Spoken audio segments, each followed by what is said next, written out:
Been going up like a space rocket, 47.2 degrees. It is another big grid ready to do battle for our first two 60-minute races on trackside. The grid today is one tomorrow on this 4.22 from 60-kilometre long circuit for race one. Track temperature set in the first qualifying session. Going up like a space rocket, 47.2 degrees.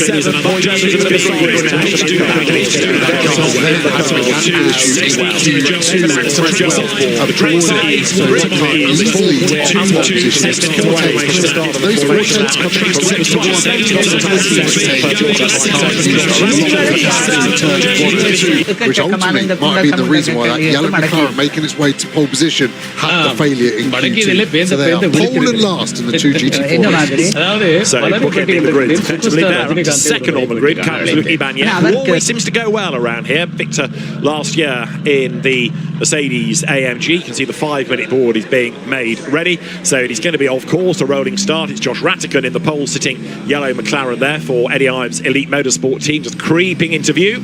And the team, of course, having had no real chance to find out whether it is healthy or not, other than that insulation lap around to the grid. Yeah, it did lots of damage when the failure happened. It was the drive shaft that sheared, pushed the hub out, which then snapped the brake disc in half, which then caused the wheel to come loose as well. So it wasn't a simple fix for the elite team, and that will be a big question mark for them coming into this 1 hour sprint with a very, very hard circuit here. With all the curbs, there's a lot of energy put through these cars. They're flat curbs because this is a popular motorbike circuit, but because they're flat curbs, people use them.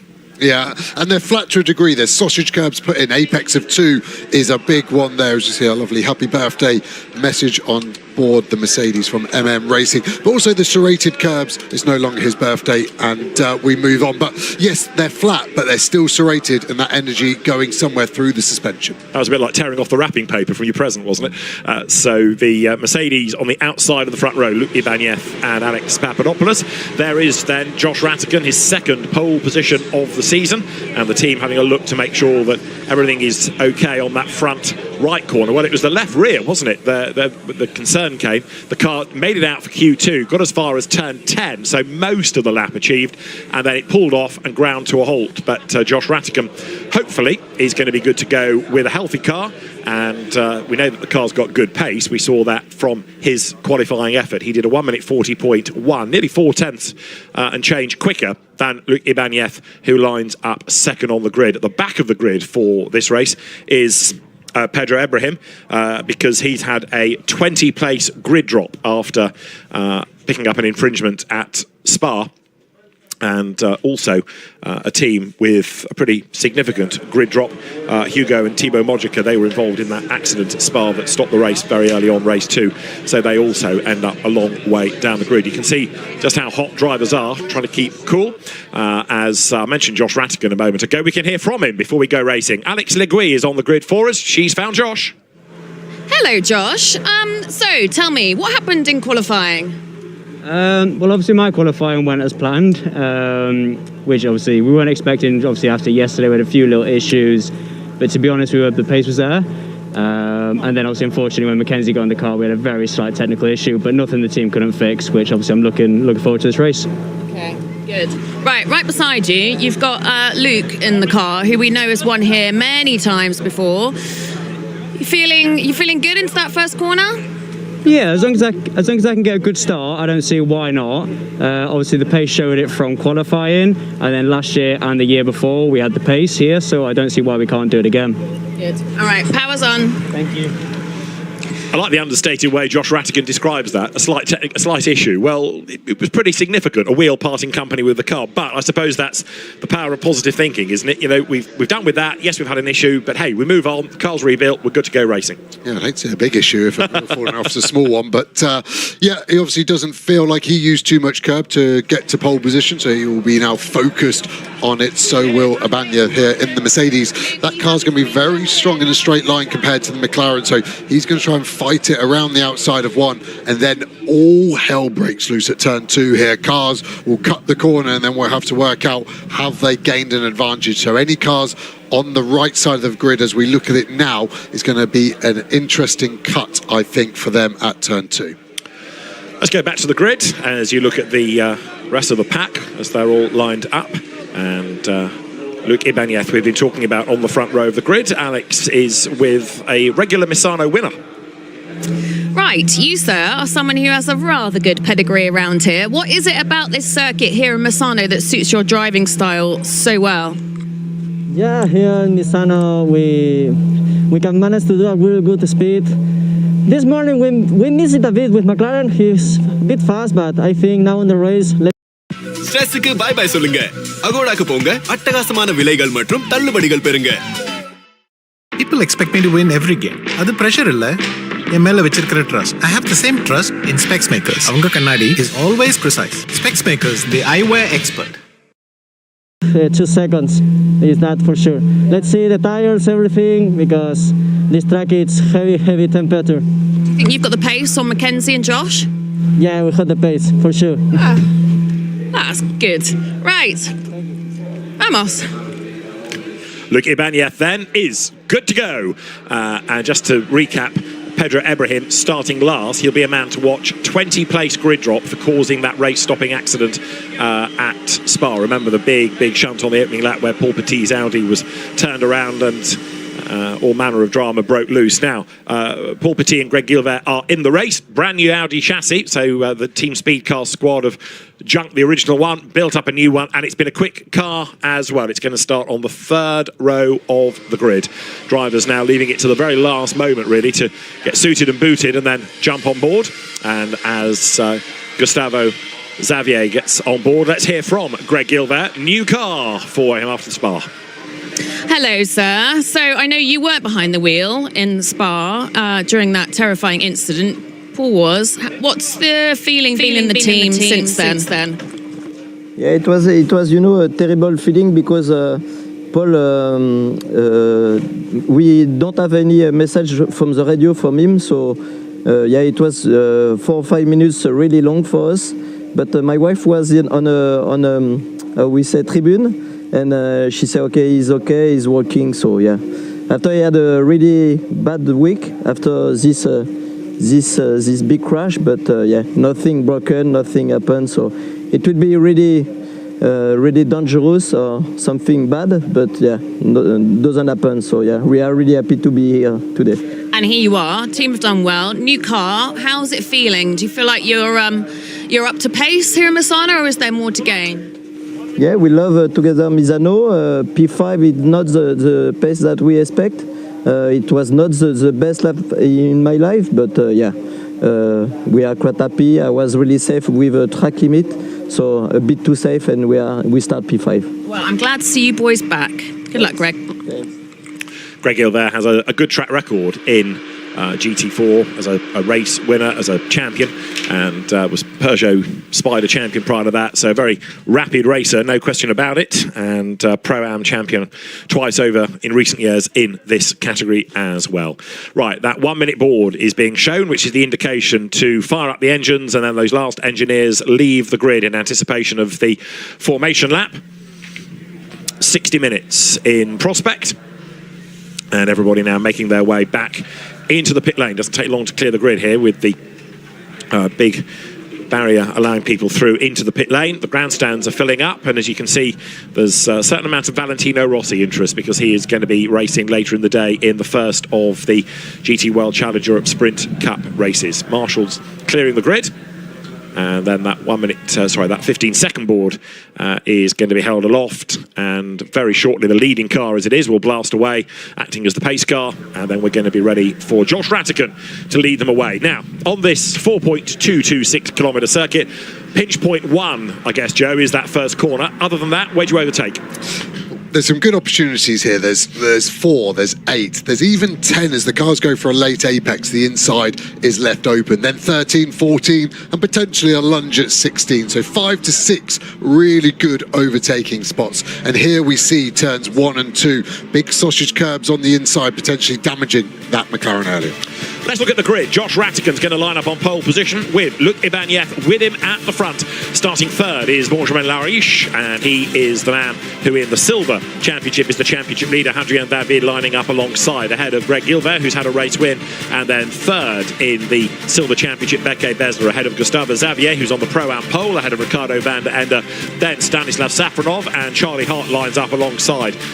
Next up, Roberto Faria lining up alongside Julius Dynason, back after missing the races at Spa, Baudouin de Tout, and Vinny Beltramelli, who's had a Pro-Am class win, is for company. William Orton, Gabriele Ilkova next, ahead of Eric Evans, a long way back, double winner, second in silver in the championship, Edwin Helstone alongside, ahead of Max Kronberg and Daniel Blickler, who've had 3 wins and are second in the championship in Am, alongside Davide Meloni. Then, the Pro-Am championship leader, a long way back, Hendrik Still, 4 times a winner this year, and with 3 Am wins, the championship leader there, Jean-Mathieu Leandri, is alongside, ahead of Lucas Cartel and Christopher Brunhagen. Row 13 is Vasily Vladikin, and it is Sergio Nicolai lining up alongside. Row 14, Hugo Mojica in the Ginetta, and Lorenzo Doniaco ahead of Nathan Van Springel and Julien Ripper. The 16th row is Stefan Nilsson and Igor Sorokin, who's third in Am in the championship, ahead of Jurian de Back and Victor Bouveng, third in the Pro-Am Championship, but he lost a lot of lap times for track limits this morning.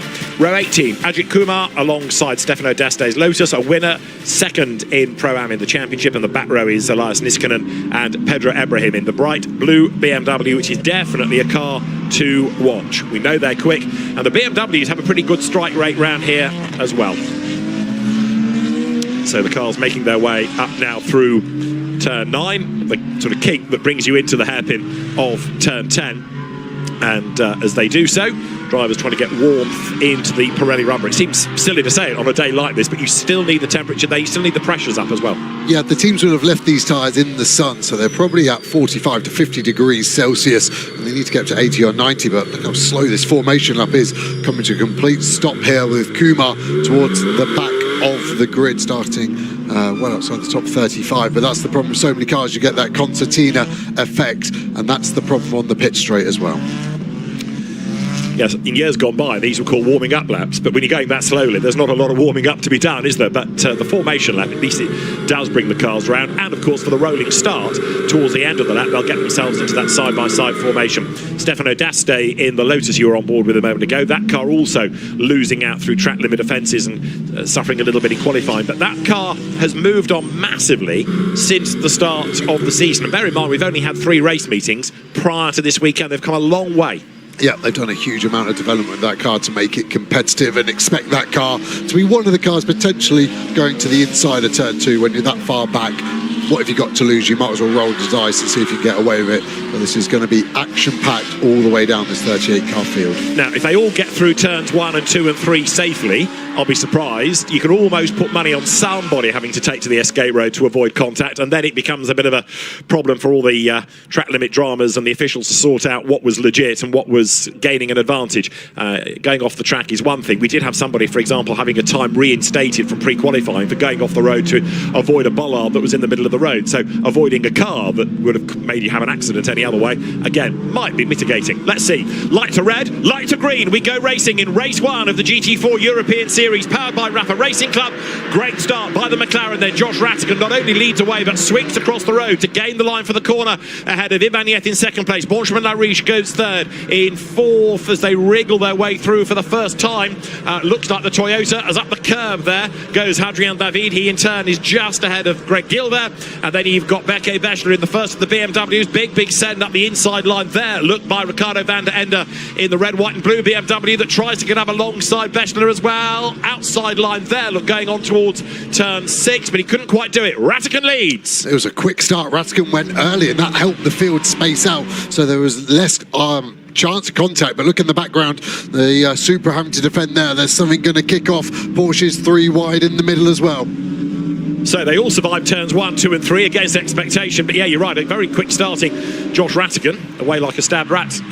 He leads the way from Ibanez, from Lariche, from David, from Gilbert. And there's the first drama of the race. One of the Astons gets all roughed up and back onto the circuit, although with a bit of time wasted, I'm afraid, is the racing spirit of Le Mans car of Baudouin de Tout. He will drop back in the pack as Ratigan tries to get away from Ibanez, who's got Lariche crawling all over him.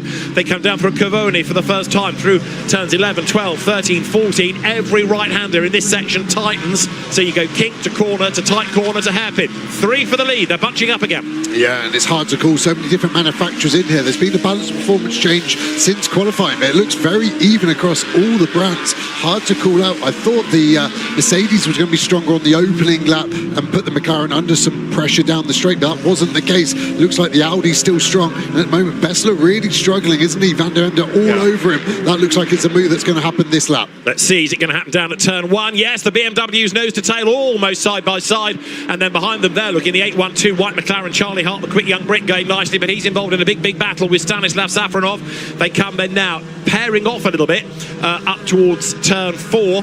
So Ratigan and Ivaniev together with Benjamin Lariche trying to stay with them. Then you've got David and Gilbert fighting for 4th. The next pair, Bessler and Van der Ende, and then Hart and Safronov together, the next pair. But the 3 leaders then come towards us with Josh Ratigan just trying to extend the margin, and he has done so by a couple of tenths in sector 1. Into the pit lane is Hugo Mojica. Strive for the Ginetta on the first lap, punctured tyre by the look of it. And I wonder whether that got involved with the Aston Martin of Detu, which is why that car lost ground as well. Yeah, it would make sense. They both went off the track at similar points, but just looking at Stefan Daste there, he's made a huge amount of places up on this opening lap. The front 3 getting away the Supra then of David, starting to hold up cars behind, and Bessler still in front of Van der Ende, who's looking to the inside. Safronov in the Aston Martin, our lead Pro-Am car as well, so he's had a good start, still on the back of Charlie Hart. Hadrian David in the Toyota Supra, just there ahead of Greg Gilbert. They're 4th and 5th in the race. They're 4th and 5th in silver as the cars work their way now up towards the hairpin at turn 14. Out of it they turn with the BMWs almost together again. Ricardo van der Ende bit frustrated now, being stuck behind Beke Bessler, but he's got to find a way past us there. Gilbert bounces out to the inside, has a look coming into turn 16. No way through as they accelerate now past the pits. So Josh Ratigan, in his 2nd season of GT4, last year's Silver Cup champion, he knows that McLaren well. He's using that experience to good effect to pull away Ibaniev 7/10 of a second back, and then in 3rd it is Lariche. And look at this, 4th, 5th, 6th, 7th now, pretty much all in a line. Toyota, Audi, and then they're not quite nose to tail anymore, but the 2 BMWs are there as well. Yeah, it looks like Bessler's car is coming alive. That blue BMW maybe starting lower tyre pressures. We see that quite often. Different starting pressures lead to a different way the tyre comes in. Cresswell trying to get that Ginetta out the way. That's obviously on an out lap, but he'll be fighting to stay on the lead lap. He will not make that move easy. That will be a big defence as we see Bessler looking to the inside. We are starting to get track limit warnings. There's a few inside the top 10 already. Once they get to a 6th one, they get a 5-second penalty. It's a Ginetta defender getting out the way. I think it was the latter, luckily for the McLaren, but it's held up Ibanez. Absolutely, because now Ratigan can use that to his advantage, can't he? The gap was 9/10 of a second, and if he can just leave that Ginetta between him and the opposition for another couple of corners, that's going to help. But actually the grunt of that Mercedes AMG in a straight line is able to carry him through on the outside line down towards turn 11, that fast kick at Curvone, and then the cars accelerate their way all the way on towards the hairpin at turn 14. Now there, number 61 is Eric Evans, struggling really to make the progress in that Mustang. He's down in 16th place, but bear in mind they're double winners, and you'd have thought this would be a perfect circuit for the Mustang. They have really struggled, whether it's with the car, with the setup, or whether it's just not the best BOP for it this weekend. Only the team will tell, but they are not where they need to be for the championship. Really not. 2nd in the championship at the moment. They're only just about in front of one of the AMP cars at the moment of Kronberg. He is the AMP class leader, and we know how fast Kronberg is, but that shows you the lack of pace in that Academy Mustang. And there's another Mustang in the race of Nathan Van Springel, and that's only 28th as there. A big move is made around the outside line. That's Victor Bouvenger-Kimball, the 98 BMW, gets ahead of the similar car of the Maloney family. Now have a look in the background, 11. That is from the rear of the grid, Pedro Ebrahim. So he started 38, he's up to 24th already. 14 places done in the first 6 minutes of the race, which is pretty impressive. Keeps at that rate, he's going to win it easily. Easier said than done, isn't it? But he's going nicely. Of course, you can see the sister car there involved in a big battle, but he's got ahead of Gilbert. So up the inside line, Beke Bessler goes ahead of the Audi, and now Ricardo van der Ende makes the pass as well, and he's gone by. So it's still Gilbert just hanging on to the place ahead of Charlie Hart, but the two BMWs have caught and passed and gone, and Hadrian David, look, has been able to build a gap while all that squabbling has been happening. Greg Gilbert doesn't often lose places like that, but he got well and truly put offline by a hard-charging Berke Bessler, so the Turkish driver gets ahead of the Frenchman, and also Dutchman Ricardo van der Ende nips by as well. There, 17 is van der Ende. Yeah, and Charlie Hart's still trying to hold off that Aston Martin at the moment. I thought he was going to get a chance to get Gilbert as well, but Gilbert seems to have stopped the rut and actually is on the front foot now, trying to get that place back off the BMW of Van der Enge. So the race leaders swing their way on towards the end of the lap. In 8th place, it is Charlie Hart keeping Stanislav Safronov at bay. Now, Safronov is the leading Pro-Am at the minute, and the leading Am is number 30, Max Kronberg's Porsche. So Safronov going nicely. They're always there or thereabouts within Pro-Am. They haven't been winners this season, but they have been on the podium. Way out wide there goes Gustavo Xavier's BMW, and the field comes flooding past him. Now, was that a mistake, or has he got a problem? Has he picked up pace? Just about, I think. Yeah, it's intermittent. It still doesn't look massively quick. He's lost a handful of places instantly there, as we see one of the other McLarens fight through 1 and 2. It's interesting to see what they can do round the outside there, 3 wide. That is Josh Dynasson, but look, at the inside line there was going Hendrik Still to get himself up past Max Kronberg, his co-driver of last year. So big shuffles going on. Where is all that happening? Round about 14th, 15th, 16th area. So number 8, Greg Gilbert, shuffle back in the pack then, down to 7th, and he might lose that in a minute. Charlie Hart is right behind him, and Stanislav Safronov in the mix as well. Regular in the GT4 European Series, Safronov over the last few years.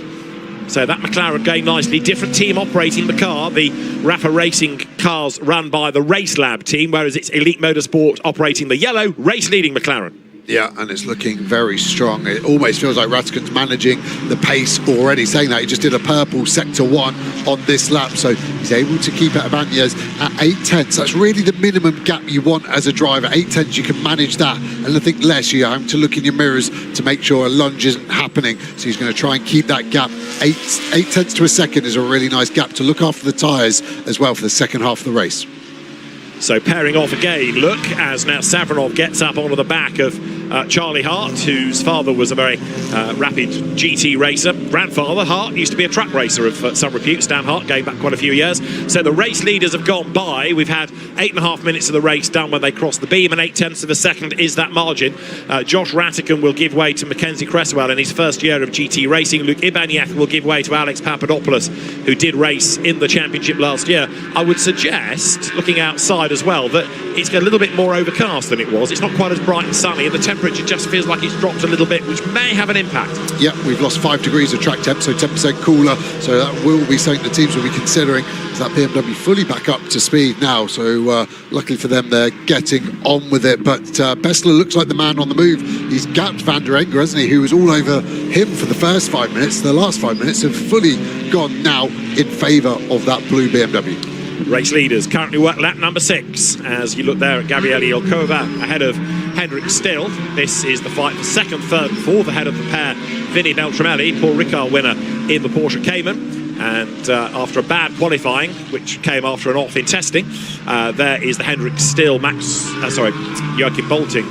Try again. Yes, Joachim Bolting Porsche. Yellow in sector 2. Somebody's had an off. You'll see the back of that Porsche has got different bodywork. Legacy of its off yesterday. And there with something coming out of the front. That's 39 again, isn't it? Budo under 2. Yeah, it's dropping something. Is it smoke or is it liquid? I think we're missing the Lotus as well. Is there big contact between these two? That's liquid. And it looks low on that side as well. Do we have got a puncture or something? Certainly the bodywork has dropped. There's a whole geyser gushing out of that car. And the Lotus has stopped as well. Is there contact on the rear of that Lotus to the front of the Aston? That Aston keeps dropping that fluid. That's going to be a worry for some of the drivers. The Lotus was 30th, the Aston was 25th, so it may not necessarily be related, but you're right, the Aston now, having put a bit of liquid down up at turn 10, is off the road. Now, if that's only water, it should evaporate pretty quickly. Hopefully, it won't be a major problem. That lead gap's come down, hasn't it, from 7/10 to 6/10. Luke Ibanez having another push in the Mercedes AMG GT4 to try to get up onto the back of the McLaren. You see how much curb is being used by Josh Ratigan. Certain parts of the racetrack are being policed, others less so. So where you get a free ride, as it were, the driver's trying to exploit that. You see the Lotus parked in the background approaching turn 8, but it was this part of the circuit where we saw the Aston dropping liquid, and both the leading cars there having a bit of a drama. So Ratigan now treating the next corner with circumspection just to make sure he does have some grip. Yeah, and he is wide, and the Banyas went in tight. Completely different lines there. Was that a Banyas just turning in early to be safe? Full course yellow is coming. Full course yellow now called. So to get cars out of the way and maybe treat any liquid, we have a full course yellow, and 81 also is in the pit lane. So drama for the Josh Dynson McLaren, and that was going well early on, but you see the big witness mark in the right-hand door. Yeah, it's had a huge whack, and not too much to get damaged on the McLaren on that door, so it must be something else why that car isn't out there circulating in a full course yellow to get these two cars, the Lotus and the Aston, to a safer place. And interesting that the Lotus looks fine from the front, so we've got 3 damaged cars, and we've got to piece together, were they together, and at which point did which one hit who? So everybody slows down. If it's only a brief full course yellow, we can go back to green. There is, with a bit of damage on the front, the Hendrick still Joachim Bolting Porsche. You see that white rear section, a legacy of the damage sustained yesterday. And for the first time all season, Hendrick still did not get pole position in his class in qualifying. So he was well and truly beaten to that. Stanislav Safronov then leads the Pro-Am section at the moment. There he is. I wonder if he went too early down to the 80Ks, because he was only half a second behind the Hart McLaren last time by, and that gap much bigger now. So as they get the full course yellow, the team will count them down from 10 to get to 80, but I feel he must have slowed down early, or did Charlie Hart go late? Well, the data and the delta speeds provided by Swiss Timing, the timekeeping service, will announce if there are any dramas to race control. Of course, under a full course yellow, the gaps should not necessarily come down, depending on where you are. For example, when a full course yellow is called, if you're in a slow section as opposed to somebody in a quick, and vice versa. But if you go safety car, then the gaps will come down. The Lotus is towed out of the way. Can't see much damage on it, so I can only assume that's an actual mechanical failure. I'm starting to think they are 2 separate incidents that came at the same time, really. They had one at Spa as well, and they're trying to be getting on top of that car to keep it going, but it's fast over a lap for sure, that car. Yeah, they've had a class win, haven't they? And still, in fairness, they were second in the Pro-Am Championship. Full course yellow ending on short notice, so this is where the teams have to be ready. You can just hear in the background the team shouting green flag, so we're back racing, and this is where the team giving the information to the driver has to be so good so they don't lose time. And right round the outside of Hadrian David, there goes Van der Ende. That's a brave move in the BMW. Van der Ende has got past Bessler as well, so Berke Bessler has gone back 2 places out of all of that, so it's a very good restart by Van der Ende. Yeah, and that's all happened since turn 1 on the restart. So Van der Ende, did he go early, or was Bessler sleeping? But he's had an amazing start to the lap here. 2 places gained for Van der Ende. Now can he chase down the top 3? Let's see how he goes then. There's the lapped Ginetta to clear first of all. So there is Berke Bessler going through. You've got Greg Gilbert back in the mix, and Charlie Hart as well. So the race leading cars then currently work lap number 8. Van der Ende, Hadrian David, and then Berke Bessler, Greg Gilbert just ahead of that white McLaren of Charlie Hart in 8th place. A long line of cars then, the Toyota sandwiched between the 2 BMW M4s, but the Supra is on a BMW floor plan, so they come together as a family almost, up towards the timing line.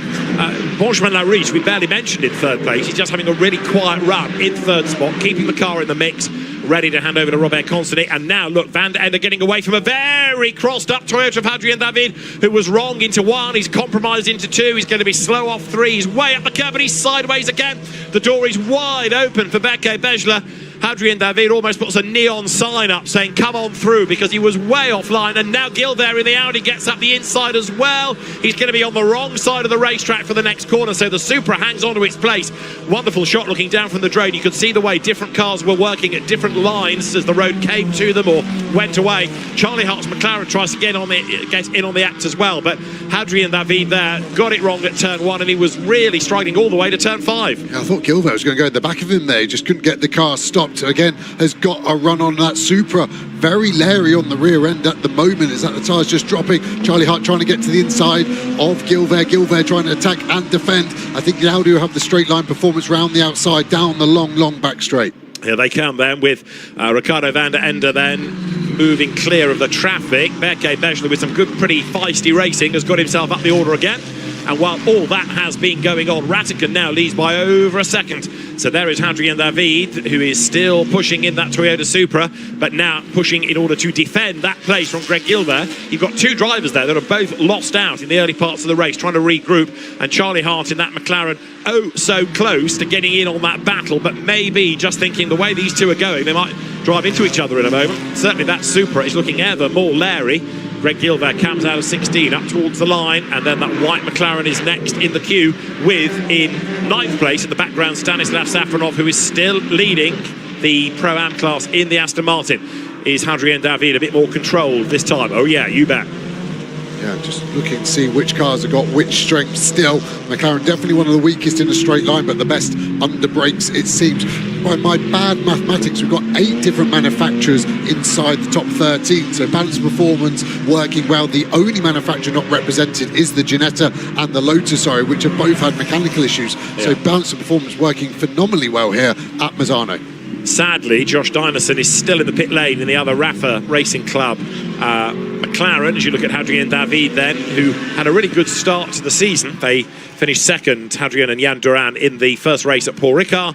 They finished second in the second race at Paul Ricard. They got second at Zandvoort. They've been there or thereabouts, regular front runners all season, but not having had a win, and gradually they're falling away within the championship. Now what's going on further back? Well, you've got Hendrick still there, but Pedro Ibrahim, look, comes up the inside. Now remember, number 11 BMW is now 15th in the race, and it started 38th on the grid.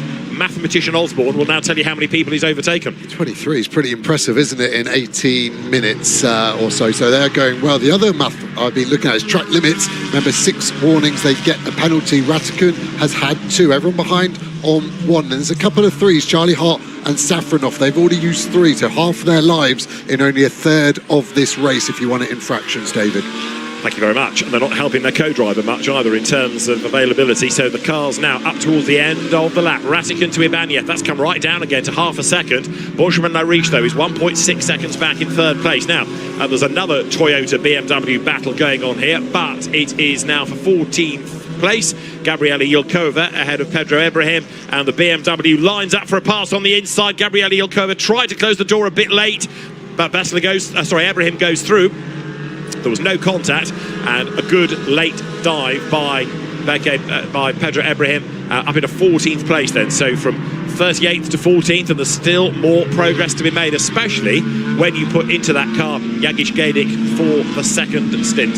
24 places gained now for that BMW. Hendrick still not got much pace, 4th in class, so not a disaster in that regard. It's got some bodywork hanging off front left corner, just looks like a bit of the trim, shouldn't be affecting the pace, but that Porsche just not as quick as we've been used to seeing it this season. That's right, and it's been a bit of a mystery as to Hendrick still as to why not. In the AM class, though, you have got a Cayman leading the way. Max Kronberg is clear of Jean-Mathieu Leandri in the class. Now, this is for the outright race lead as well as for silver honours, and all of a sudden, Luc Ibanez is right on the back of Josh Ratigan. So after a quiet start, maybe, that Mercedes has suddenly come alive. Don't forget as well, there is the pit window in this race between 25 and 35 minutes. It's a 95-second pit stop line to line. We've only got 5 minutes, really, before we have to think about stops. I think people are going to want to go late because it's such a long pit lane here. The enforced 95 seconds. I think that's going to equate to almost a full lap, because a lap time here is 101 seconds. So with the in and out, it's going to be really tight. So if you box early, you potentially go a lap down and fall into the traffic you were fighting anyway. So I think people want to go late in the window unless you're really bottled up behind a slow car. So as the race leaders make their way over the line, the gap 4 tenths between the top 2, there is the charging Pedro Ibrahim, who will come across the stripe now with yet more ground gain. Ratigan versus Ibanez, and over the last 3 laps you can see how that Mercedes AMG has been chipping away at the deficit today. McLaren Artura that accelerates now down towards turn 8. Quetchia is the corner, and Ratigan sets the Elite Motorsport car ahead of the NM Racing Team entry. The NM is here racing himself this weekend, Neil Montserrat, in the GT2 races. So we've done 11 laps, we've done 20 minutes. Yeah, Neil Mosrat on pole position as well in GT2 qualifying. So the drivers for his whole team are under pressure now. The boss showing him how to do it. The McLaren very strong in Sector 1, very weak in Sector 2. It feels even between these two cars in Sector 3. So this is where Ibanez is at his best. That Ginetto's great pace, hasn't it? Shame they had a problem early on. Bessler now back in front of Van der Engh. So that position swapped back once more. What can Bessler do? Can he start to close that 2-second gap to the podium? And he will give that car over to Gabriele Piana for the second stint. So he's got himself up into fourth at the expense of Ricardo van der Ende as the BMWs then accelerate out of the hairpin. Gilbert still stuck behind Hadrian David, isn't he? That Supra, the long-nosed Toyota, keeping the Audi at bay. New car as well for Gilbert after the previous chassis was demolished at Spa. Out of 16 they come, up towards the timing line now. And as they run over the line, the leaders are still covered by 0.4 of a second with 3 minutes to change off that pit window opening as the leaders go by, and a cheeky look to the inside by Gilbert, more in hope than in anticipation. That I think was more to rattle Gilbert as the drone looks down on the BMW battle, and it is still Bessler ahead of Van der Ende. Becke Bessler's next target, Benjamin-Lariche, but he's got to make up 4.7 seconds before he does that, and Bessler is busy defending again. Van der Ende on his boot lid. How much time have these two BMWs lost battling each other? Whoever's in front seems to be the slower one. It doesn't matter which one. Whoever is the lead one doesn't have the pace. I don't think that's down to slipstream. I think that is just the advantage of being behind and being able to hustle on and not look in your mirrors. They're just doing such similar lap times, but if they could have worked together, they would be much, much closer to the podium, but neither one wants to be the car behind in this Inter-BMW battle. Two different teams, same type of car, the M4 GT4, but the Borasan Automotive Motorsport team running one. L'Espace Bienvenu runs the other car, which will be taken over by Benjamin Lessen, and he will go toe-to-toe with Gabriele Piana down towards as they come at Curvone. Behind is still Hadrian David in the Toyota. Then Greg Gilbert, Audi. 8th, Charlie Hart, white McLaren. So through goes Van der Ende, somebody else with a really good pedigree in GT4 racing over the seasons, having won the French, the European Championship, and then the European Series. This is the replay of how the places changed. A little bit of a run between them, but switching sides was Becke Bessler, and he got the run up towards turn 9. Yeah, good move to get that then done round the outside eventually, and Ibanez just sitting on the rear bumper. That Ginetta is doing exactly the same lap times as the leaders, so that's why he's sticking with it. And Van der Ende lost a bit of time there potentially on the last lap. Safronov has now closed the gap back up to Charlie Hart after that full course yellow period. We saw how much time he lost. This is the period of the track where the McLaren is strong, but the doesn't look like it. The Mercedes is either getting better or the McLaren's getting worse in this middle sector. They can use as much curb as they want on the apex as the general rule, but the exits are very heavily policed. So the race leaders absolutely tied together, and in the majority of cases with the quicker driver in first, or the more experienced, if you like. In the case of the McLaren, which is now under massive attack, Ibanez gets down low, up the curb, coming out of turn 8, up towards the kink at 9. Can't quite get around the McLaren there, but Ibanez tries to line up to switch sides, but he found a face full of Artura. Ratican covers off the inside line, goes wide at 10 then. Easy peasy, lemon squeezy. Up the inside line goes Luke Ibanez into the lead. Yeah, it's going to be a drag race, but it favours the car on the left. The three-pointed star should have the power here. It's staying relatively level though. Ratican's going to try and go around the outside, and now will have to concede as the circuit keeps going right. And it just looks like Ibanez did a mega job of sitting in the blind spot. Ratican trying to get to the inside, and Ibanez just eases over. Really good driving from both, but Ibanez just seemed to sit in the blind spot, and Ratican lost him, went in too deep into 10, which then hurt his exit all the way down the back straight. So, new race leader, and Luke Ibanez. It'll be interesting now to see partly whether he can get away, but also how long he's going to stay out there for. My guess would be for the majority of the window, which opens now as the leading cars come by. But you're going to have to go quite a long way down the order, really, to find a team that has any use for an early pit stop. Yeah, that last lap was a huge gain for Lariche. 1.5 seconds gained on that last lap. Yes, they were battling, but Lariche also did the purple sector 3 on that lap. So that Audi is getting quicker and quicker, and that was his best lap. We see a few cars boxing. You can see the counter going all the way up. That needs to be 95 seconds when they cross the exit line. It's going to be roughly 50 seconds stationary because the pit lane's so long here. 620 metres, bit of bodywork damage on that BMW as well. There's been a few side-to-side contacts, but luckily at the moment we've really only lost 3 cars. That BMW was one that we saw being roughed up at 16 early on, wasn't it? Gustavo Xavier's car. So that brought into the pit lane early by the look of it as the rest go on. And Hendrick still being roughed up as well. Now that Porsche dropping back in the queue, as past him there goes the Meloni family BMW. Davide Meloni at the wheel of it. Hendrick still then falling down the order, and an incident between him and Gabriele Ilkova, number 99 Toyota, has been noted, but Hendrick still is going backwards, not forwards, so this is not how we normally expect to see 32 Porsche going. No, it's the only time this season I've seen Hendrick still losing positions, and multiple positions in this race. I just wonder, that crash they had in testing, hence the white rear bumper, has that caused more issues than they thought? Hendrick still in qualifying said, oh, it was just the lack of track time.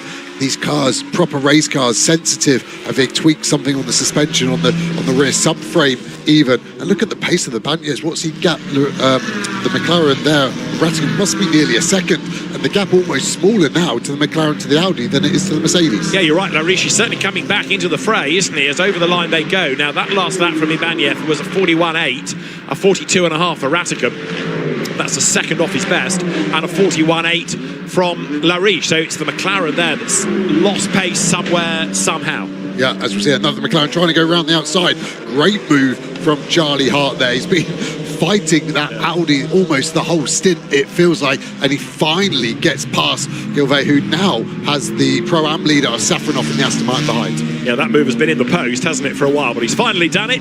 So he got himself up past Greg Gilbert. Stanislav Safronov, as you say, the Pro-Am leader, back into the mix. This is all the way down to 9th. In 10th place, by the way, is the Mustang of Eric Evans, number 61, but just does not have the pace. So leaders on lap number 16. And right now, you've got Luka Ibanez clear by 11 tenths of a second, and Hendrick still is being given a 5-second time penalty for causing a collision. So not only has the car been dropping places and has never really had the speed that it needs, and he's now way down to about 5th in class, but a 5-second time penalty just compounds the woes. Yeah, they've got a very healthy lead in the Pro-Am Championship at the moment. 59 points clear, but that will be a worry for them, especially that 5 seconds going to drop them right back into another group of cars as well. So it's hard fought, but the officials there saying Hendrick still is at fault. And yeah, Yilkova's lost a load of time as well. She's only in the back of the shot just there, so must have been a side-to-side contact from Still, but he was the aggressor, so he was the one at fault. They're going through as number 48, Davide Meloni, at the wheel of the BMW that he shares with his father, Paolo Meloni, and that currently in the mix as far as Pro-Am is concerned. But the order continues to shuffle lap after lap as Beke Beschler comes in from 4th place to give way now to Gabriele Piana. Shrewd move that, because we know that Piana is really quick, gets him in the car early, as in this little battle you've got then coming down towards us the Vinny Beltramelli driven Porsche, just ahead of Davide Meloni in the BMW, up towards the timing light they go. Meloni having worked his way up the order on that lap. Hendrick still behind, and then another of the BMWs in the queue, Lucas Cartel next up. But Meloni here having a red hot go to find a way by, isn't he? Yeah, it's not really an overtake there into 3, but the next corner into 4 and 5 is a potential one. Is he going to pop to the inside? He does. Has he got enough of the car down the inside? He has. Good driving as well from the 24 Porsche there. Goes off wide, but he gave him the space. I'm not sure he had to run as wide as there. I couldn't see any contact, but now Hendrick's still on the back of him. Yeah, it looked as though Meloni was pretty wide as well, and there wasn't a lot of option for the Porsche, but now Hendrick still tries to move up the inside. He's committed to the line coming down towards turn 8, last of the late breakers. Cartel in the BMW is right there as well, and he does just lean on the back of the Porsche, but they survive the experience. So Hendrick still goes through. He gets the line on the inside. Back into the race, incidentally, has just gone. The Audi, you can see it there, now in the hands of Paul Petit, and also the BMW that was Beke Beschler is now Gabriele Piana. Now there, having stopped on the road, is the Gustavo Xavier BMW, and that's offline, but it's on a quick part of the racetrack. Yellow flags in Sector 2, and I would imagine that if that car can't restart, then we're going to end up with another full course yellow, because you can't leave it there. Now it's just rolling now, but is that enough to stop this full course yellow? Would shake up the pit stop window massively. Cars diving into pit lane, but cars still at full speed, so they're potentially going to lose out if it stays green. It's almost worth that it's limping. If it's stationary, at least you know where it is. If it's constantly on the move, but at snail's pace, it becomes more of a hazard. That is Lariche, who was third, giving way to former rally driver Robert Consani. we've gone back to green, sorry, to Right. interrupt, so the BMW up to speed. Okay, that's the good news.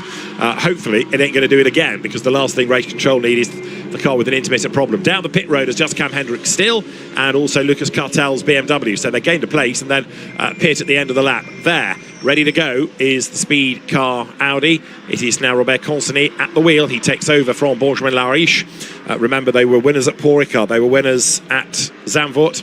And they were third last time out at Spa in that slightly shorter race, the restarted race.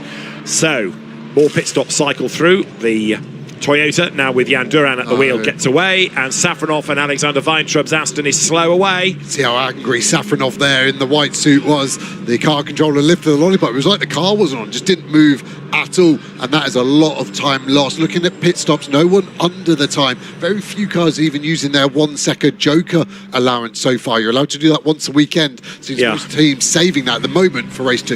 And the Lucas Cartel BMW that has just pitted to give way to Lucas Suliano, that's on its last warning for track limits.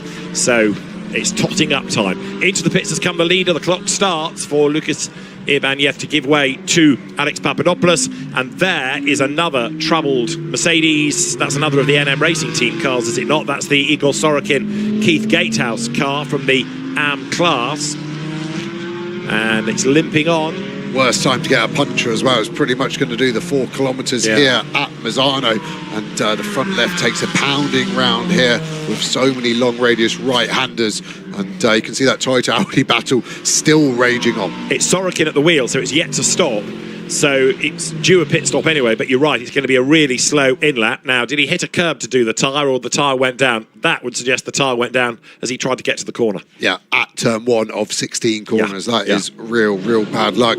Must have had a slow puncher at some point. I'd be surprised if it was a complete failure. Maybe no TPMS as we see the 8 car around. That's Paul Petit then, so fresh into the car, and Paul Petit has a spin up at turn 10, and that looked like he did that all on his own. So Paul Petit with a costly mistake, or did he do it on his own? There was a Toyota nearby, and Jan Duran has a dive up the inside. Apologies, there was a whack, and around he went. So Paul Petit, with more than just a bit of hip and shoulder, gets well and truly fired off the road. Yeah, rotated by the Toyota. I don't think he expected the Toyota to get to the inside, and then the Toyota, I don't feel, was alongside enough to not attract a penalty there. I think that Toyota may get a 5 or 10 second added to the race time. Now there, the McLaren has been handed over to Mackenzie Cresswell. So the car that led early on dropped to second. Now with its second driver aboard, comes out of turn 3. Uses as much of the curb on the inside as is possible, and now makes that run along the short straight towards the hairpin. There behind is Robert Consonny, so it's McLaren ahead of Audi as ever it was. There's Gabriele Piana in the BMW. Then you've got the McLaren, Charlie Hart giving way to Callum Davis. Jan Duran is next. So there has been a little bit of shuffling, but we really need to see where Papadopoulos blends back in, and also Benjamin Lassen having taken over from Van der Ende. Yeah, exactly. That NM Racing Mercedes will be the one where we need to see where it's in. And Piana looks like he's had good opening pace of this stint as well. And so does that McLaren. Charlie Hart had a strong opening stint, and hopefully Callum Davis can continue that. So, Alex. With reversible top and 20 years warranty of Kurlon Duo-Rest, keep switching the top of your mattress between firm, soft, and make your life hula hula.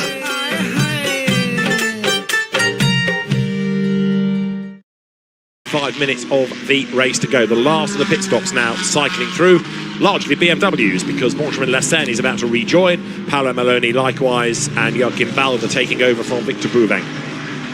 Yeah, two Astons battling here just inside the top 15. The Aston bonnets all flapping a lot here, and they wouldn't have had an update, but just the high-speed nature of Misano seems like the air getting underneath the bonnet and just flapping it around. That'd be a slight distraction for the drivers, but all the Astons seem to be doing it, so it's not an isolated issue for one car, say. The BMW of now Tudoraci has a 5-second penalty for track limits.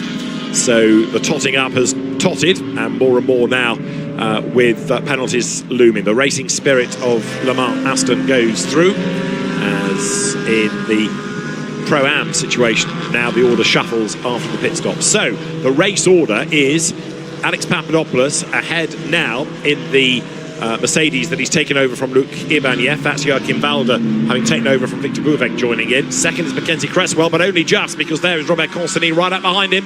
So through they come now, heading up towards turn 9, and this is exactly what Papadopoulos needs, isn't it? Those two squabbling, holding each other up, allowing him to build the lead, constantly having a look up the inside, and he makes it work. Yeah, very easy. It's going to be a drag race again, but the McLaren doesn't seem to go. This is round 2 now for the elite McLaren, wasn't it? It lost out to the Mercedes in the first part and has already lost out to the Audi, and that Audi makes the job done very easy. Good move from Kasani. It's finished in 1 very strong, didn't it, with Larish, and now Kasani seems to be the man on the move. Has he got enough pace to close down the lead Mercedes? And they're thinking championship, aren't they, as well, because they've been bridesmaids for so many years. They desperately want that championship this year, and they know it comes through banking points. Last year they had all sorts of bad luck or penalties or both, but it's been a really solid effort as the Rafa Racing Club car of Callum Davis is in the gravel. That was the one Charlie Hart was doing great things with earlier on. Callum Davis manages even in the gravel to spin it round and rejoin, and that was coming out of turn 13. Yeah, and quite an early place to lose the car without assistance. Can't see any obvious damage. You can see a lot of gravel falling out the back, but you would expect to see some witness marks on the right-hand side of this car if there were contact, and I can't see any. So maybe the car just got loose on him. Does well to get rejoining, but a lot of time lost. A lot of time lost, and there is a 5-second penalty coming for causing a collision to number 96, which is the Vladikin Loboda BMW. Right, let's have a look, and the McLaren seems to go off all on its own. Yeah, it does. I think he was distracted by the Toyota behind, looked in his right mirror, missed the apex on the dirty side, and he spun himself. Right, talking Toyotas, 87, Jan Duran. Remember, he was involved with Paul Petit. Well, he's just picked up a 10-second penalty for causing a collision. So 87 Supra is in strife. There is Gabriele Piano working his way past Ajith Kumar, the Tamil actor. And also behind there, look, is Marco Signoretti. It's not Piano, I'll tell you a lie. That's Jagish Gaidik. So 38th they started, and 7th that car runs. That's impressive. That's insanely good, isn't it? And 31 places gained now for that car. Signoretti doing well as well. They were struggling for pace. Now they've broken properly into the top 10. Of course, they've been aided by Petit getting spun around. He wants to get past Ajith Kumar as quickly as he can, though, because he's got 2 cars on his rear. Kumar doing a good job so far, keeping out the way. Right, so number 11, Jagish Gaidik, is going to gain another place because of the time penalty for the Toyota of Jan Duran up the road. So, as you see there, the Audi, the recovering Audi of Paul Petit, he's managed to get past Alexander Weintraub, and Ajith Kumar went for the line for the corner, unsighted, didn't realise that Paul Petit was there, and now up the inside line is going to go Weintraub, so he moves ahead of the Audi, and that for Paul Petit could have ended a lot worse, but it's certainly not been the result he wanted. He's lost a place.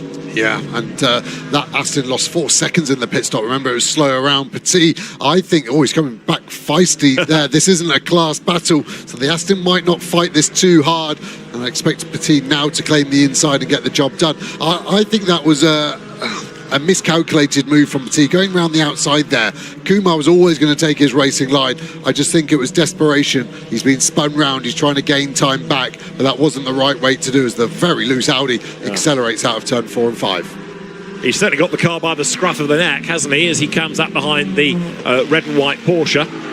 And this time around ought to be able to get past Ajith Kumar pretty easily, coming down towards turn 8. But yes, he's made that slightly hard for himself, as you say, by putting himself offline. That Porsche in a sort of pseudo cigarette livery, coming up now towards turn 9. Now the race has got 20 minutes to go, and Papadopoulos leads from Robert Constany by 3.2 seconds, and Robert Constany is quicker in the second placed Audi. Is there, Alexander Weintraub tries to get himself now up past the Porsche to put a lap on Ajith Kumar, again coming here for the first time. Yeah, Porsche got a good straight line speed, so the Aston looking frustrated as we go to our race leader putting another lap on the board. And Kasani is in striking distance. He won't be relaxing just yet, Papadopoulos. And then you've got that Audi looking quick, Cresswell there. But I actually think the BMW, both BMWs are catching Cresswell as well.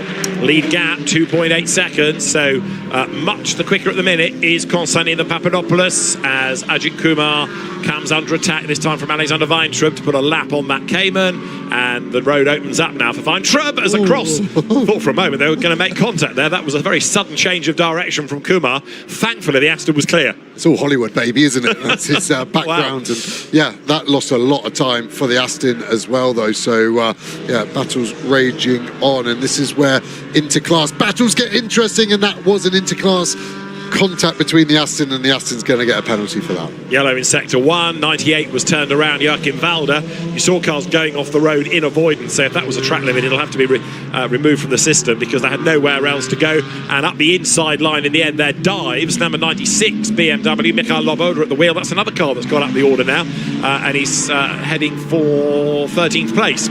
So busy out on the racetrack. More of the BMWs run wide as they come towards us, including the recovering number 310. So that was the car that was struggling earlier on with penalties, but Tudor actually at the wheel, up now through turn 8. Yeah, I think the 74 car there of Kuhlmann, it wasn't particularly a Kuhlmann move, was it? And I think he will get probably a 10-second penalty for that. Luckily, no damage on the 74, but went for a lunge at 2 and just turned that BMW around. So we've got 18 minutes and change as Papadopoulos leads by 2.8 seconds. Sector 1, Consonny slightly slower. Sector 2, Consonny quicker. There, number 74, Aston Martin then comes towards turn 13, and David Kuhlmann at the wheel of it tries to make a move up the inside against the McLaren. No way through there, but he's not giving up, is he? Certainly not giving up. Yeah, another bit of contact for that Aston. 2 hits in a single lap. He's fired up for sure, and that shows the competitive nature of these drivers. This is over 12th position, least us forget. So over the timing line they come. No investigation necessary, say race control, about the Paul Petit Ajith Kumar moment. So play on. Leaders go through, lead gap down again to 2.6 seconds. Now, 8.12, Callum Davis has recovered well to jump up through that melee and get himself ahead of David Kuhlmann. That's number 7 of Alexander Weintraub. He is the leader in Pro-Am, and they've not yet had a victory in Pro-Am this season, he and Stanislav Safronov. So this is an overdue lead, and with 17 minutes should be converted into P1. Yeah, his pace looking very strong, able to stay in the 43s most laps, 44 in the last lap, but yeah, he's probably at a point now where he's just looking at being metronomic with the last 15 minutes coming up. He's okay on track limits as well. Our race leader, though, has used 4 of those 6, so they will want to keep some in reserve. And just remember, as soon as they do their 6th one, they will get a 5-second penalty. Now the lead gap, 2.6 seconds between Papadopoulos and Consonny. Mackenzie Cresswell third, but dropping away a little bit, as you see there. Battle on between 19 and 20.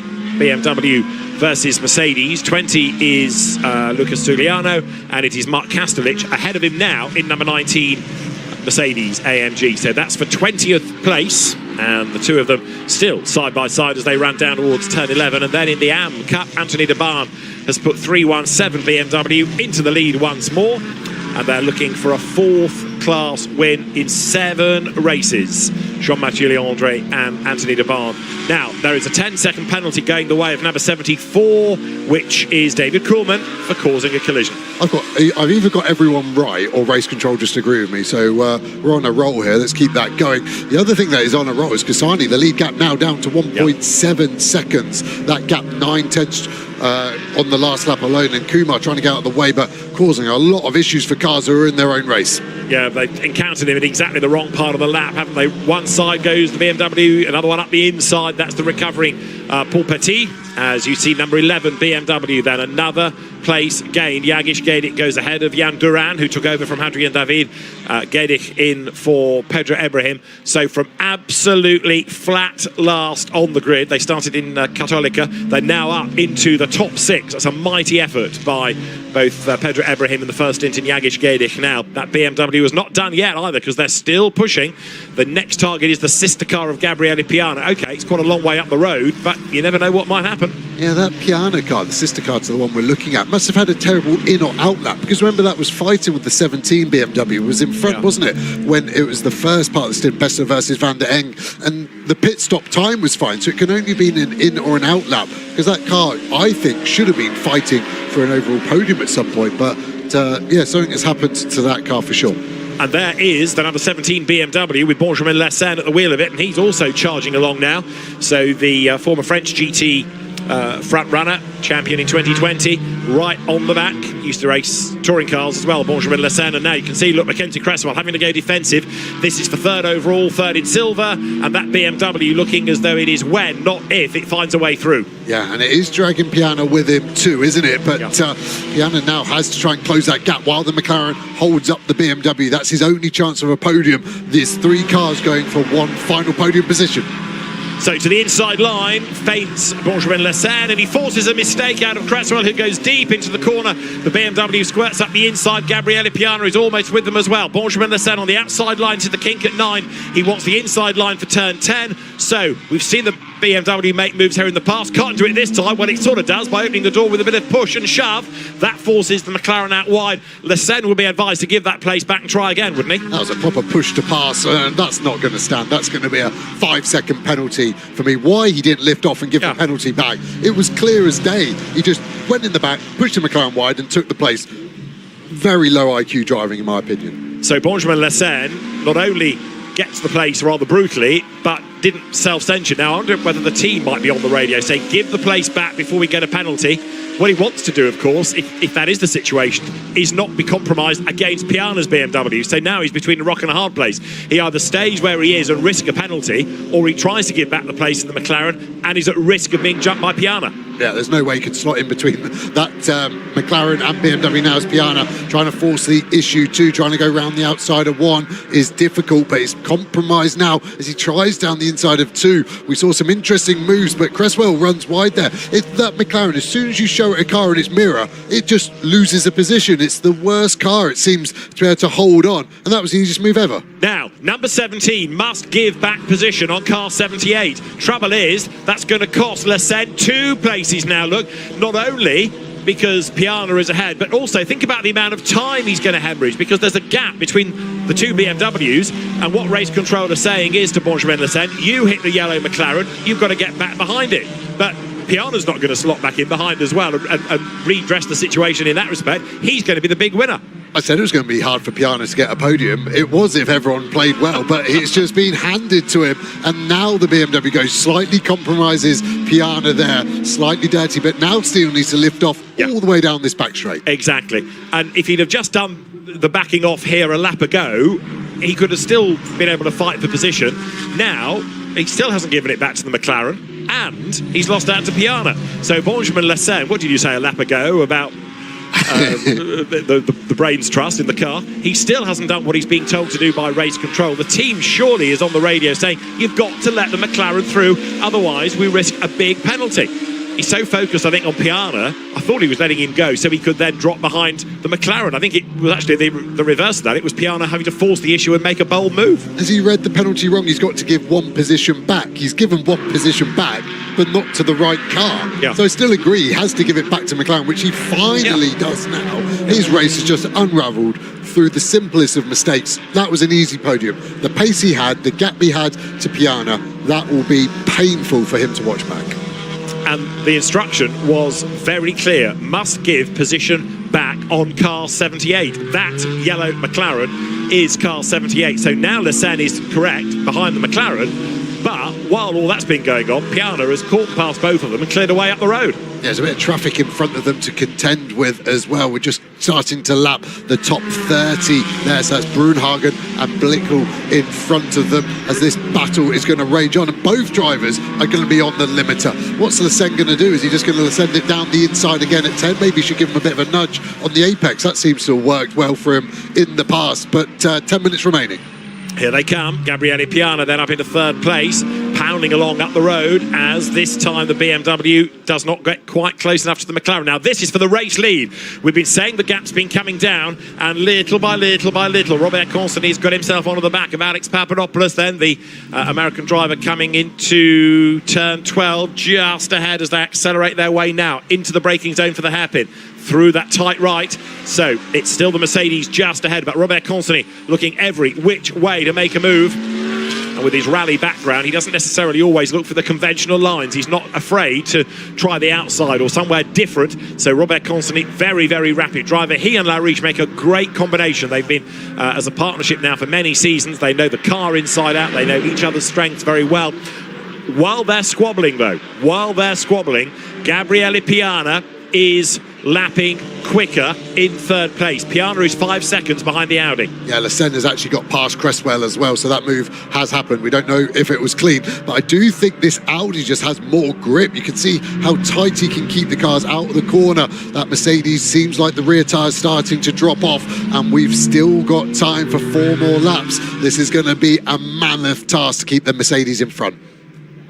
So, for as long as Papadopoulos defends, Gabriele Piana is closing, and he's closing by about 0.3 to a sector. As up the inside line goes Robert Consoni, gets the job done, goes wide. Papadopoulos tries to switch sides, but then he puts himself on the outside line for the next 2 corners. He needs to be wide in, tight out. Sometimes that will work, sometimes it won't, as we've seen in the past, and he can't get the inside line into the corner. He can coming out, so who's got the most drag? Who's got the most grunt? The Mercedes AMG on the inside line, the Audi on the outside. Brilliant racing this in the GT4 European Series. They go toe-to-toe down towards turn 11. Back up front goes Papadopoulos, but Robert Consoni braves it out on the outside line. They are absolutely level, but Consoni gets it done at turn 12 all the way around the outside. Does he go wide into the corner a little bit? Papadopoulos tries the inside line at 14. No way through. A job well done by Robert Consoni in Team Speed Car. Very, very pleased about that, and that was a well-deserved race lead. That is a move. That is the move of the highest order. The bravery to go round the outside there. 200 kilometers an hour as they fly through the kink of 12. Papadopoulos just needed to let off the brake, let off the lock, and just ease him out. That was his corner, and he lost it.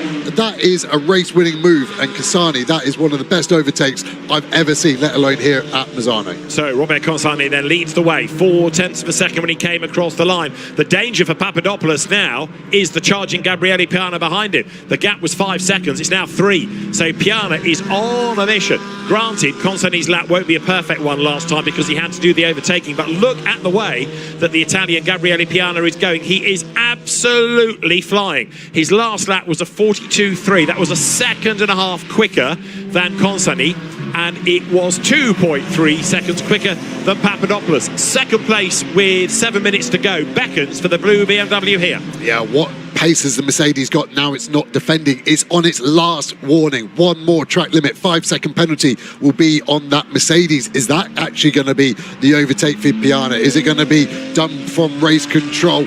I don't think he's got the pace to close that gap up, as we see this BMW battle that's been going on for the last 54 minutes still going on.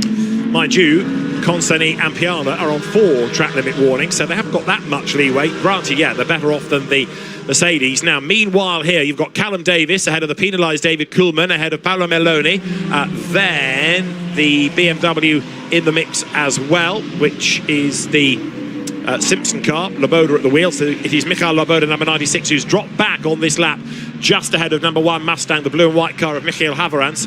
So the white McLaren, Callum Davis at the wheel of it, comes up towards turn 10. There, the Simpson Motorsport Michael Loboda driven M4, and Michael Haverantz is right up behind in the number 1 Mustang. Cork in the bottle to a degree is the McLaren, but David Kuhlmann there having to attack the McLaren and defend from all the BMWs stacked up behind him, with Paolo Melloni just ahead of Michael Loboda.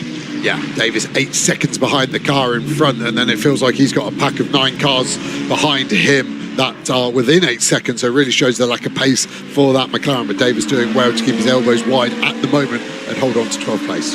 So through they turn, making that run again on through turn 15. The race has 5.5 minutes left in it. Robert Consoni is not getting away actually from Papadopoulos, and it's nearly 3 seconds covering the 3 leading cars. Piana still has to make up 2.3 seconds. He was only 0.7 quicker on that previous lap than Papadopoulos. While here, 12th, 13th, 14th, 15th, they all run as a battle pack, right the way down to 16th, number 1 Michael Haverantz, coming now out of turn 3. Callum Davis doing a good job of being able to hang on to the place, even if he's not getting away, even if he's not catching anybody. He's not yet been tricked into an error and letting them go by. Bearing in mind, of course, he's regrouping from an earlier spin. Yeah, and I don't know if that spin's caused an issue, the rear tyre, but he's lighting it up everywhere, so he must have turned the traction control off, and he's deciding he's faster controlling the near 500 horsepower these GT4 cars give out with his right foot, rather than using the highly sophisticated traction control systems in that car. But the rear tyres definitely losing out now as he's putting more and more rubber down onto the track. So the race leader, Robert Consani, is currently on lap number 31. Here, the leading battle is for McLaren and Aston Martin. The BMWs in the pack battling amongst themselves as well. We started with 38. We're down to 34 still circulating, which does include 88 McLaren after its puncture. Igor Sorokin limped it round and gave over to Keith Gatehouse, and that's at the rear of the field. Callum Davis under real attack here from David Kuhlmann.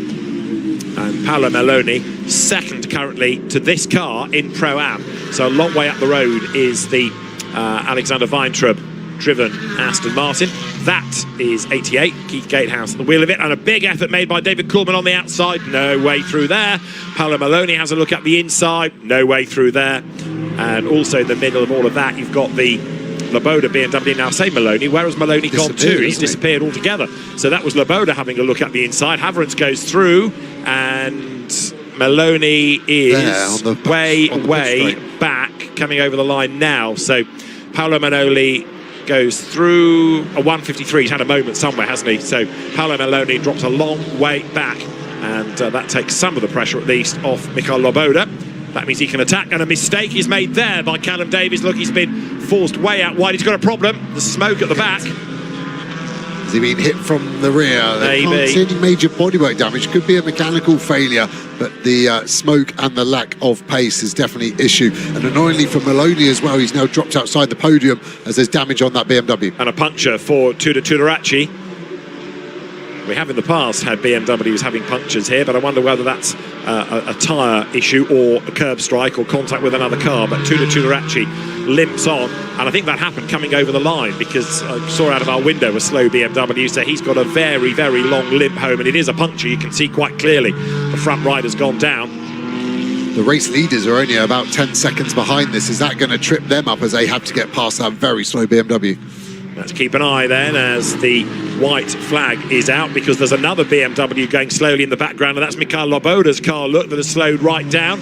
So Laboda, number 96, he gained a place last time up to 14th, and now looks like he's in strife. Here is Consani, the leader, 2 minutes and 11 seconds on the clock, and I reckon he's going to start his last lap at the end of this one. There in second place is Alex Papadopoulos. Gabriele Piana is third, 1.8 seconds back, still hustling on, but he hasn't really got there in time. It was, and off the road now altogether. Spectacularly goes the Porsche there, number 259 of Bas Visser. And that is coming out of turn 12. Oh, and there's the BMW involved as well of Laboda that has stopped. It's going to be a full course yellow, isn't it? I would think so. They're dropping like flies all of a sudden, aren't they? The BMW's now that Porsche in the barrier. I wonder whether Laboda was trying to get out of the way and the Porsche got caught out and had to go off in avoidance. Either way, Michael Laboda's car is out of the race. I wouldn't want to be getting out of a race car there. No, quite. But the officials, with what, a minute and a half on the clock, either go full course yellow or I guess a red flag. Let's try and work out who did what to which and to whom. So this is Maloney's earlier drama. He bounced off the McLaren. Okay, that's why he went around. Fine. Was that the damage on the McLaren as well? It was the slightest of touch, but it was on that corner. And then a big lose with the tyre on the road. So there's the Porsche going off. There was debris on the road. Now, did he hit the debris or was he trying to avoid it? Either way, that was self-induced. And 96 has stopped coincidentally at the same part of the racetrack. So the incidents weren't related. And we have got 47 seconds on the clock. So I think Joel Doval, the race director, is hoping he can just cover that off with a yellow flag. The drivers are out of the cars, and as long as people respect the yellow flag and do back off, then we can get to the end. And this is the battle on the last lap for the lead, with 1.8 seconds covering the top three. The fascination in this is the way that Consani, having worked his way into the mix and into the lead, has never been able to get away. No, it really hasn't. I thought he was managing it, but he definitely isn't. It's been whoever is in the lead can't break it, and that's been the theme. There will be a yellow flag from turn 11 as we drive through the battlefield of Mazzano of tyre debris everywhere at the moment. So there's really only one overtaking spot left into 14, and the green flag will only just be before that. But at the moment, this German car club 1, 2, 3, I think will stay in this order. Three different German brands, those you say, Audi ahead of Mercedes, AMG ahead of BMW. So they're coming towards the yellow flag zone, and that deprives really Papadopoulos and Piana of a chance of a realistic challenge, because A, you can't overtake, and of course you're meant to be lifting off anyway with the car stationary. That noise in the background was a wincing Osborne, which is a small hamlet outside Shropshire. Here they come then, out of the hairpin for the last time. It's going to be victory, seemingly a third of the year for Benjamin Lariche and Robert Consonny, but the best result of the year for Alex Papadopoulos and Luc Ibanez as ever, going well at Misano. The checkered flag is at the ready. It is going to be an Audi win. Number 3 then, Robert Consonny and Benjamin Lariche for Team Speed Car up towards the line. Checkered flag is waved. Consonny and Lariche win. Papadopoulos and Ibanez second, and third, Gabriel Impiana and Beke Bessler. Benjamin Lassen takes fourth with Ricardo van der Ende. Fifth goes the way Mackenzie Cresswell and Josh Rattigan from pole, and sixth from 38th, Jagish Gaidik and Pedro Ibrahim. 32 places good. Thank you. Beautifully filled that gap. For Pro-Am honours, 10th overall, Alexander Weintraub and Stanislav Savronov. First win of the season for the number 7 Aston Martin, a car that started 9th on the grid, and he's going to finish 10th. That's a good race for them. That's a drop of one position that you were going to tell me. Up over the line, but a class win and a first class win of the season. Perfect execution, that well clear of the class opposition. Second in Pro-Am is going to be this car for its best of the year. The Toyota of Cindy Goudet to bring it home, the French hill climb champion, and Gabriela Yilkova. And third in Pro-Am, despite the spin, is the Meloni family, dad and lad. What's going on in Am? It's going to be the Anthony de Barn there, BMW, and Jean-Mathieu Leandri that are going to win the class. Second in Am, number 97 BMW, we anticipate Mats Olsen to bring home the car of Stefan Nilsson, and third in the class should be the Julien Ripper Philippe Talamy Audi, again out of the speed car stable. Borisan have had a very, very good run there with a third and a sixth, but yeah, there are lots of good stories in that race, but you've got to say that Pedro Ibrahim and Jagish Gaidik from 38th to 6th, which is an improvement of... Yes, 30. Oh, I've forgotten my math already. 34. Lots of places, 32 places, has been one of the drives of the race. I'll have another go at that sentence in a few minutes, and you can leap in with spontaneity. Robert Consonny and Benjamin Lariche winning by half a second. Not a massive margin, but a win's a win. Yeah, and they look very strong. As soon as they got through the first 10 minutes, the fuel load came off that Audi. They were very, very strong. And yeah, also on automotive, just a very clean race all round. The few laps could have Piana got the NM Racing Mercedes for second place, I think so. But yeah, the top three all very clean. But then so was that other Borson automotive car to make 32 places and not have a scratch on it. 32? As many as that, Joe? Gosh. Because they started 38. They finished 6th, right. So, an excellent job done. Now, Jan Duran, Hadrian David's Toyota, after that contact with Paul Petit, Greg Gilvert's Audi, ends up dropping to 9th with the penalty applied. There is number 317, the Am winners. 17th overall, Anthony de Barn and Jean-Mathieu Leandri taking for them a 4th class victory of the season and keeping, of course, therefore, the championship lead. So, lively racing as ever in the GT4 European Series. There's something about GT4 and Misano. It always gives good, unpredictable racing, whether it's the nature of the circuit, whether it's the heat, but certainly a good race. And there, the winning Audi arrives out, gets Robert Consonny, Benjamin Lariche and the team on hand to say well done. Robert Consonny was the one that put it into the lead, and that gave them the win. So, happiness all round. That poor mechanic didn't get a chance to, if he said no to a celebration, did he? Right. Somebody grabbing him by the neck, and yeah, phenomenal driving by both. So, a very, very happy Robert Consonny as the drivers then go through a part ritual of taking off helmet, hand device and everything else, and interspersed with celebration with the next team member that comes along. So that all helps the Audi drivers as far as the championship is concerned. There is another penalty, Joachim Walder, BMW, for causing a collision. So another penalty, that's going to drop that car away in Pro-Am. Don't think it's going to affect the podium. No, it won't. So, Robert Consonny and Benjamin Lariche have done it again. Win number 3 of the season, and Alex is with them. The GT4 European Series, powered by Rafa, won by these two gents. My word. Robert, talk us through that stint. That was absolutely brilliant. That overtake was world class. I'm very happy because I start with a lot of gap and I do my best for catch the two first me, and I play with the fire because I'm the limit for the penalty about the track limit. Yeah.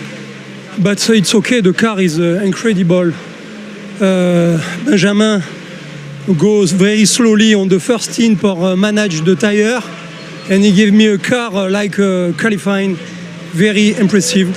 So I like my Audi, I like my teammate, and I like speed car.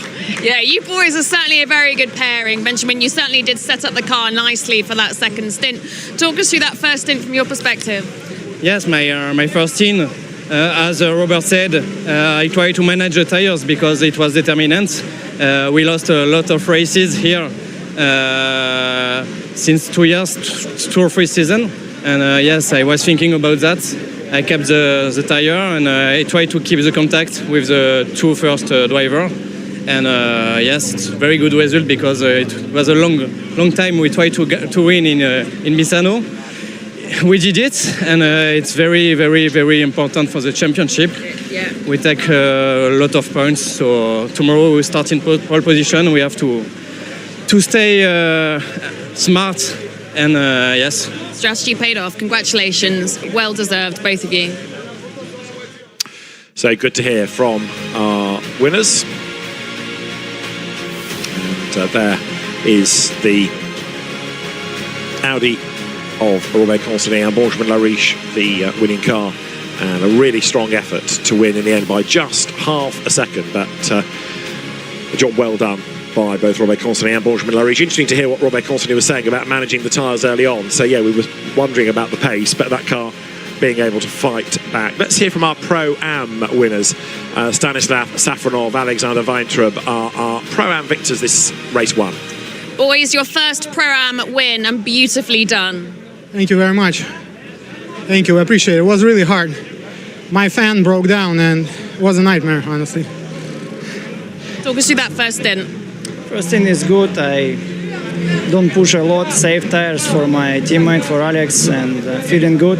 And we try tomorrow, repeat. Nicely done. Well earned points.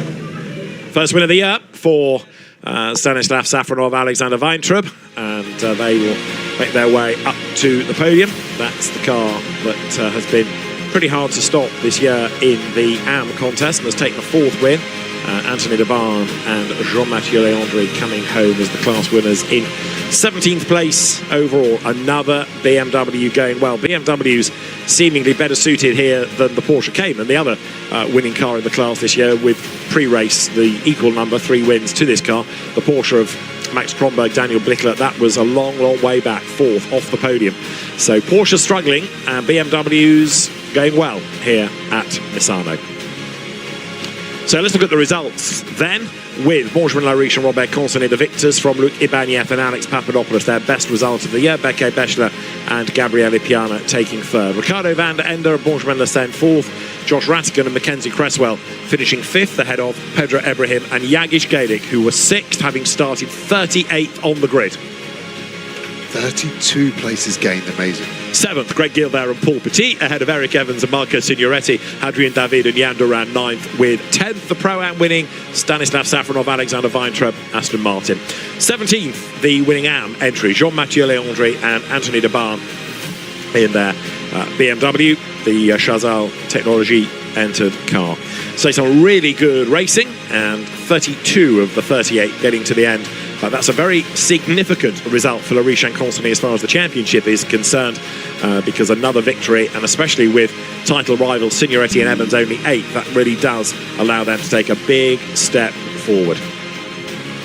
So race 2 for GT4 European Series will be tomorrow. The cars will hit the track at 11:40 for the second race, and still to come today at Misano. There are, as you can see, coming into the collecting area, Renault Clios for the Clio Cup Series. There's Carrera Cup France, and then GT2 and GT3. So a really busy weekend on track, and some great racing in prospect. In silver in the championship, we look like this. Consonny and Lariche now are well clear of Gabriele Piana and Berke Beschler, who move ahead of Marco Signoretti and Eric Evans. They drop to third. Ricardo van der Ende and Benjamin Lessen are fourth, ahead of Jan Duran and Hadrien David, with Alex Papadopoulos and Luc Ibanez rounding out the top six.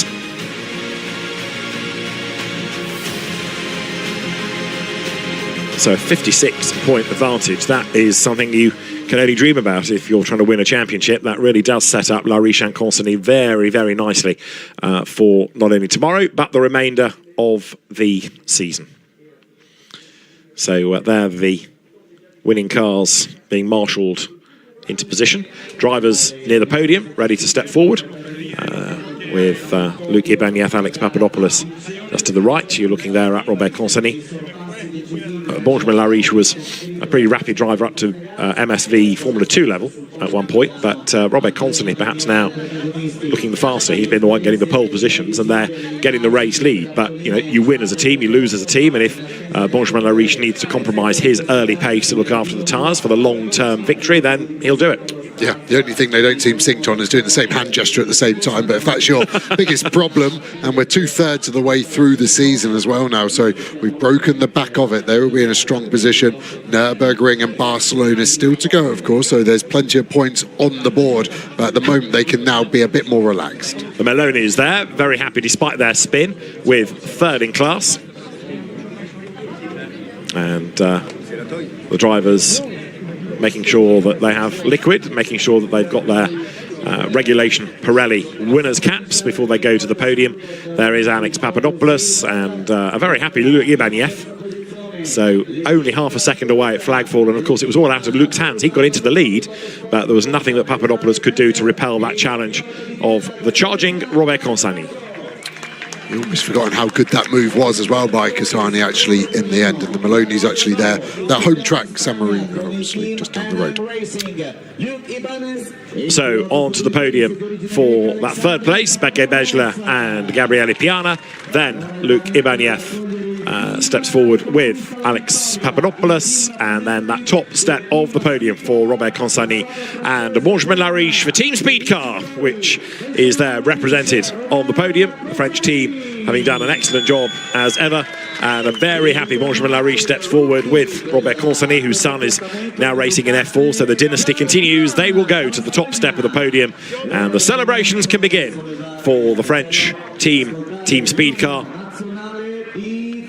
The best of the rookie drivers also to the podium as the national anthem for the winning team is played.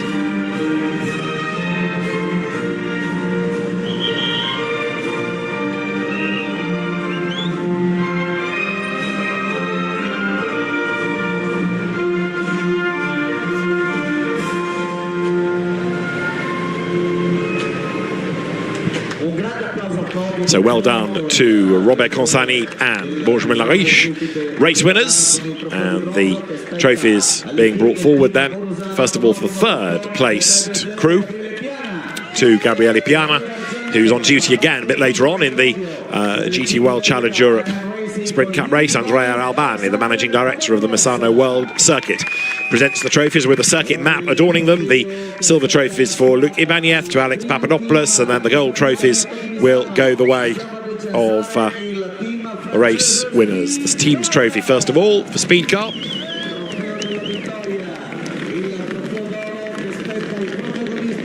And other teams may have defected from Audi or left the championship altogether, but Speed Car has stayed loyal to the Ingolstadt brand and is still winning. So there, winners' trophies for Robert Consonny and Benjamin Lariche, win number 3 of the season.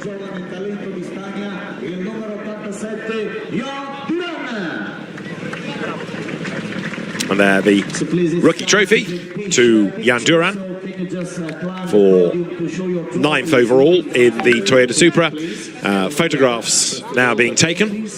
The team join drivers, all smiles, and Jan Duran looking a little disappointed, to say the least, with that result. Right, there, the champagne to be sprayed then by Benjamin Lariche. If you're coming onto the podium to represent the team, expect a soaking.